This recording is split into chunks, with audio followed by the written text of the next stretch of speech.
예, 블로그하고 운영 카페 적립식으로 했던 종목들을 좀 말씀드리고 앞으로 어떤 종목들을 적립식으로 하게 될지 좀 말씀드리겠습니다. 적립식으로 검색을 해보니까요. 뭐 최근에는 뭐 테슬라 공매도나 나스닥 인버스도 적립식 얘기를 제가 드렸었고요. 금도 적립식으로 사자.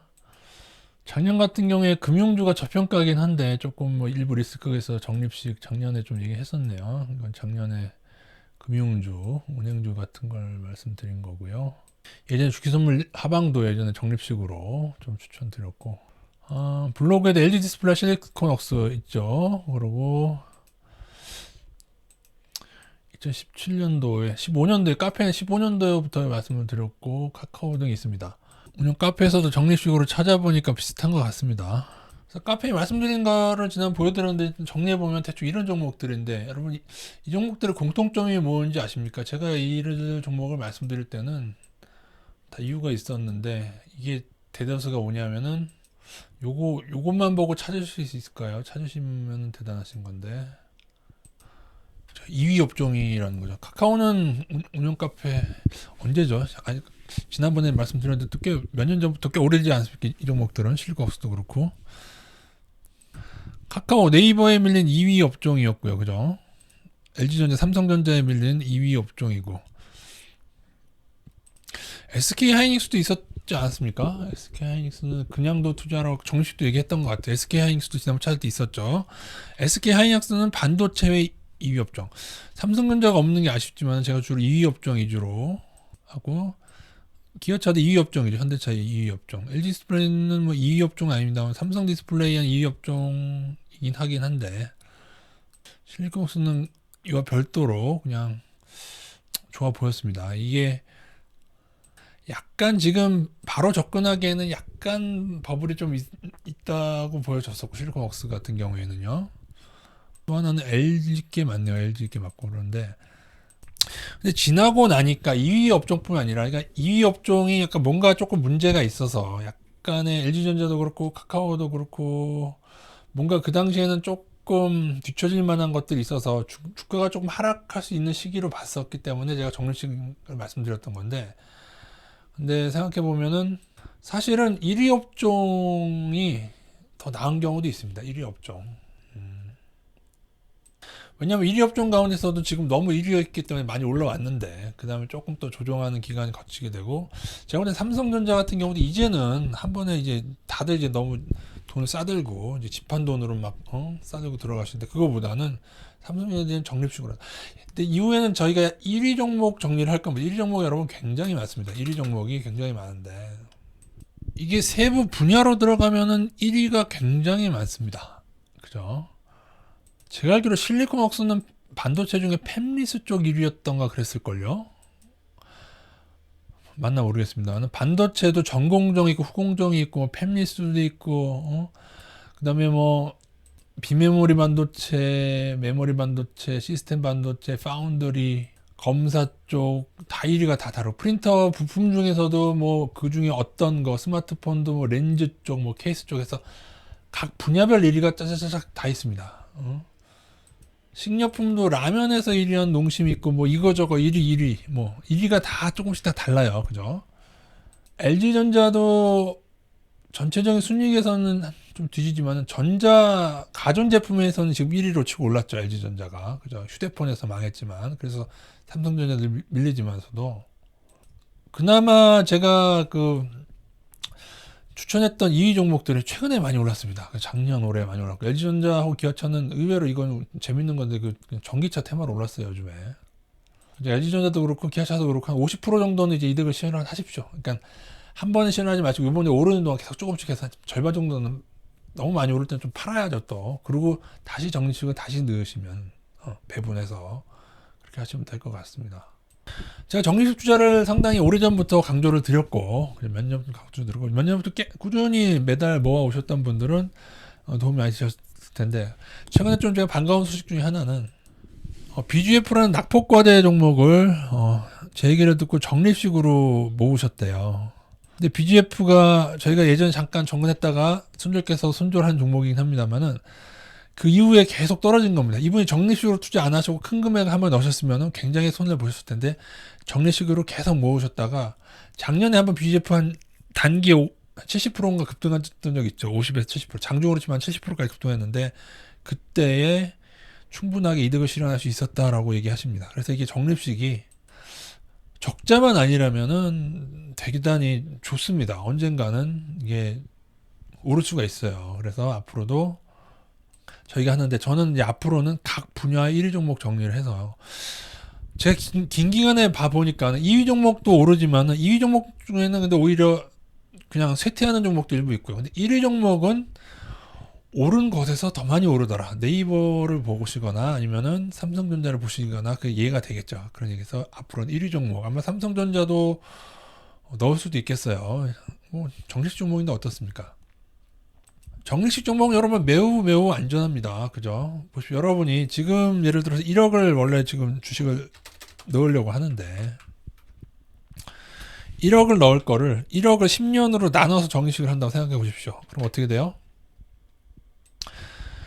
1억을 한 번에 넣을 수도 있고 1년에 1,000만 원씩 넣어서 10년으로 나눠서 매달 정식 월급하고 더해가지고 정식을 할 수가 있죠. 그러면은 한 달에 한 80만 원씩 아니겠습니까? 1년에 1,000만 원이면은 그러면은 80만 원씩 넣는 거예요. 1억을. 그죠?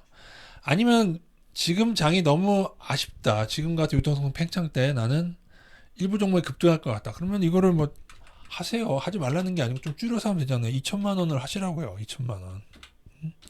2천만 원 하시고 8천만 원을 10년에 나누면은 1년에 800씩이니까 한 달에 한 600 정도나 700도 괜찮겠네요. 그죠? 600이 아니라 60에 70만 원씩 넣으면 되겠네요. 그죠? 나머지 8천을 10년에 나눠서 적립식 매달로 넣는 겁니다. 종목은 한 종목 절대 안 돼요, 여러분. 여러분 한 종목 분식회계라는 게 있기 때문에 안 돼요, 여러분. 그리고 아무리 좋은 기업도 여러분 사용화되는 경우가 있어요. 삼성전자가 사용화될지 어떻게 알아요, 여러분? SK하이닉스에 따라잡히면 어떨 건데요.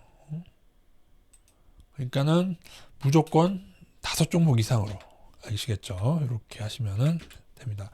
아니면 나는 10년 할 필요 있냐? 나는 5년 내에 바닥이 온다고 본다. 아, 그렇게 해서 5년에 넣으셔도 되는데 10년 하셔도 되죠. 10년 하다가 10년 정도는 안 와서 오래 조금씩 하다가 폭락장이 왔다. 그때는 뭐 한 달에 뭐 80만 원씩 넣을 거 한 달에 160만 원씩 넣으면 되지 뭐. 그렇게 되면 기간이 좀 단축될 거 아니에요. 그렇게 하면 되죠. 그런 식으로 해서 중요한 것은 1위 종목을 잘 보자. 늘 지금껏 1위 했던 놈이 더 크게 발전하는 경우가 많다. 그래서 1위 종목에 대한 조사를 통해서 향후에 조금 그래도 괜찮았던 것 같습니다. 제가 볼 때는 예전에 말씀드렸던 정식 종목들 특히 실거없으면 참 좋았던 것 같아요. 이후에 언제 또 하락 전환하고 제 얘기를 듣고 작년에 좀 정식 전환 미리 하셔서 좀 아쉬운 분들이 계실 텐데 근데 작년에는 11월에 그 화이자 들어오기 전에는 차트도 안 좋고 좀 수급도 안 좋았기 때문에 그런 얘기를 들을 수 있는 시점이라고 생각합니다. 물론 이제 갑자기 백신이 개발돼서 확 오르는 바람에 수익 놓치신 분에게 좀 죄송한 마음이 있습니다. 근데 늘 말씀드리지만은 저는 언제나 정리식이 제일 좋다고 저는 봅니다. 그럼에도 불구하고 작년 같은 경우는 매우 특별한 케이스 작년처럼 오르는 때가 여러분 주식 역사는 몇 년이나 될 것 같아요. 20년을 봤을 때 몇 년이나 될 것 같아요. 작년처럼 오르는 때가. 그리고 작년처럼 오르고 나서 또 나중에 또 어떻게 될까요? 그러니까요. 이런 거 괜찮습니다. 2천만 원, 3천만 원 남기고 나머지를 적립식으로 하시면은 2천만 원, 3천만 원 된 게 뭐 마이너스 50% 당한들 무슨 상관이야. 내가 매달씩 그거를 매달씩 나머지 적립식으로 한 걸로 매달씩 월급 열심히 일해서 계속 살 건데 단 중요한 것은 절대로 고평가나 피해야 될 거를 알려드려야 되겠죠. 적립식은 실패하기가 쉽지 않은데 실패하는 경우는 상장 폐지 당하면은 적립식으로 모은 다음에 상장 폐지 당하면 100분의 1 되는데 그게 안 되잖아요. 그래서 적자 종목은 피해야 됩니다. 상장 폐지 당할 수 있고요. 너무 고평가의 종목은 그것도 피해야죠. 분식회계에 의심된 종목은 셀트리나 삼바 같은 종목도 피해야 되고요. 실체가 없는 종목 있으면 형이상학적인 기술 같은 거 너무 시초긴 작은 종목도 가끔 사장이 들고 튀어서 위험한 경우가 있습니다. 실체가 있는 거 뭐 기아차, 농심, 라면 같은 거 실체가 있잖아요. 그죠? 예전에 플래닛 82처럼 나노 기술 같은 형이상학적 기술 그거 다 상장폐해 되지 않았습니까? 제약주 기술도 일부는 뻥카고요. 제약주도 약국에 있는 종목으로 하시면 됩니다. 자꾸 형이상학적인 신약이나 뭐 바이오시밀러 그런 거 말고 물론 바이오시밀러가 실체가 있죠. 램시마도 실체가 있고 다 실체가 있는데 그것에 비해서 너무 고평가됐다는 그게 문제예요. 삼바든 셀트든 너무 바이오시밀러를 신약 수준으로 너무 신약 주사약 수준으로 너무 고평가됐다. 그리고 또 하나 반드시 흑자 종목으로 하고 되도록 역사가 어느 정도는 있어야 됩니다. 너무 신생했는데 분식인 경우 가끔 있고 코스닥에 가끔 있습니다. 사장이 날라서 상장폐이 되거나 조폭들이 기업 사냥을 하는 종목 가끔 있어요. 그러니까는 그런 종목들 흑자인데도 망한 종목이 코스닥에 가끔 있었다. 그래서 한 종목은 안 되고 무조건 5종목 이상으로 분산을 해야 된다. 그렇게 하시면 되겠습니다. 요렇게만 하시면은 그 정식 투자 너무도 안전한 종목이 투자법이 되고요. 그리고 일 열심히 하고 절약하고 해서 커피값 절약해서 더 사서 나중에 아주 좋은 노후 보장이 될 수가 있죠. 우리나라 제약주 너무 신기술 좋아하지 마세요. 어느 분이 댓글 달아주셨죠. 우리나라 레벨이 사실 복제약 정도 시작분이 안 돼요. 솔직히 바이오시밀러도 대단하긴 한데 아니 다른 바이오시밀러 기업들 해외 기업들도 좀 어려움을 겪는 테바나 그런 애들도 진출했잖아요. 어려움을 겪잖아요. CMO 1위 기업인데 삼바랑 셀트의 문제는 복제약 1위도 넘어, 바이오시밀러 1위도 넘어, 심지어 뭐 코로나 치료제로 모더나 1위 모더나 화이자는 못 넘었구나. 화이자는 신약 기업이니까 안 되는 거고 모더나도 넘어. 그러니까 문제가 있는 거예요. 삼바와 셀트. 삼성바이오는 완전 우려되는 분식 정도는 아닌데 셀트는 일부 걸리는 게 있습니다, 여러분. 이미 밝혀진 것도 R&D 과속이상 등도 있고. 삼바도 불량하긴 한데 셀트리온보다는 덜 불량해요. 근데 버블은 꽤 있습니다. 삼성바이오도 그렇게 보시면 됩니다. 물론 셀트리온 훨씬 더 위험하다고 개인적으로 보고 있습니다. 이상입니다.